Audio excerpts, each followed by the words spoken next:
Ce genre de filles sont d'abord les filles paresseuses. Oui, parce qu'elles doutent d'elles-mêmes d'abord à la base. Moi, je ne doute pas de moi. Je ne sais pas pourquoi j'irais changer mon corps, ou bien mon teint parce qu'elle veut devenir brune, ou bien je vais me faire... Ou bien, je ne sais pas, c'est pour intéresser aux hommes. Ou je suis d'abord belle noire. Donc, du coup, moi, ça ne me concerne pas. Je ne fais que vous redire que ça ne me concerne pas. Ce n'est pas.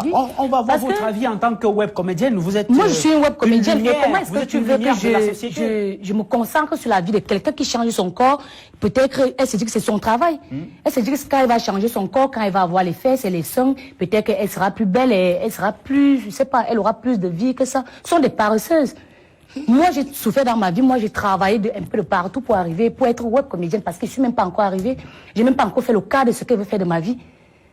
Et déjà, si je suis venue à votre émission, c'est parce que c'est pas respect. Hein. C'est pas respect, sérieux. Non, vendez votre métier, madame. Oui, c'est ce que je fais. Moi, on vous a fait, s'il vous plaît, on vous a fait venir. Vous profitez du plateau pour vendre votre métier. Professeur. Pour vendre votre personne. Professeur, pour vendre votre propriété. Merci, professeur. Vous êtes une actrice, Lom Mwaminga.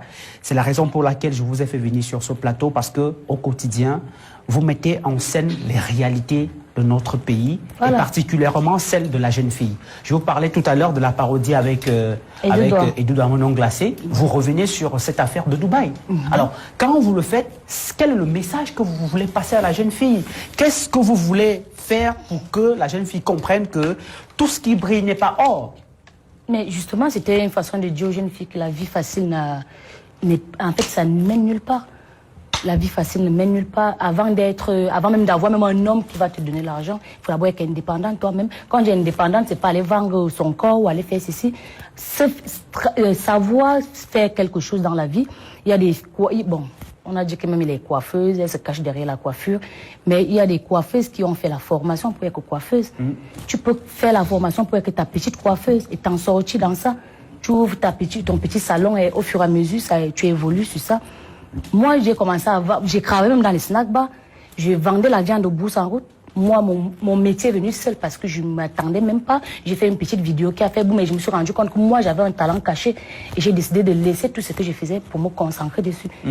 Donc, et aujourd'hui, dans le contexte camerounais, est-ce que le web vous fait vivre? Je veux dire, vous êtes une web comédienne. Est-ce que lorsque vous créez des contenus vidéo, vous les publiez sur les réseaux sociaux, cela vous rapporte de l'argent? Non, ça ne rapporte pas. Et en fait, ce qui nous fait vivre, parce que moi je ne peux pas dire que je vis déjà, papa. Je ne vis pas encore. Donc, moi je me bats encore à mon niveau. Déjà, ce qui nous fait vivre personnellement, comme moi je me bats, c'est peut-être il y a quelqu'un, il y a un enfant qui a sorti sa chanson, qui me dit là, j'aime ce que tu fais, et si tu associes mon image à mon clip, ça peut m'aider. Et là, on peut s'échanger un peu de sous, et moi je lui donne mon service. C'est un peu ça. Mais donc, sincèrement, on n'a pas de salaire, on n'a rien. Et donc, comme vous êtes une créatrice de contenu, je sors par là, au Cameroun, celles qui se font passer pour des influenceuses. Et là, vous allez comprendre ma question. Et qui disent qu'au Cameroun, on peut vivre avec le contenu publié sur Internet, c'est-à-dire les petites vidéos.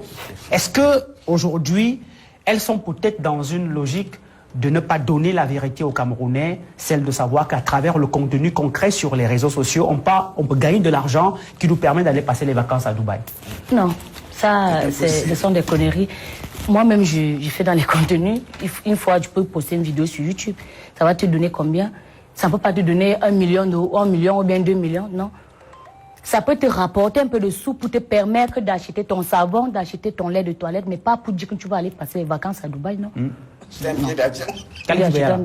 Oui, Oui, non, mais je suis tout à fait d'accord avec madame. Parce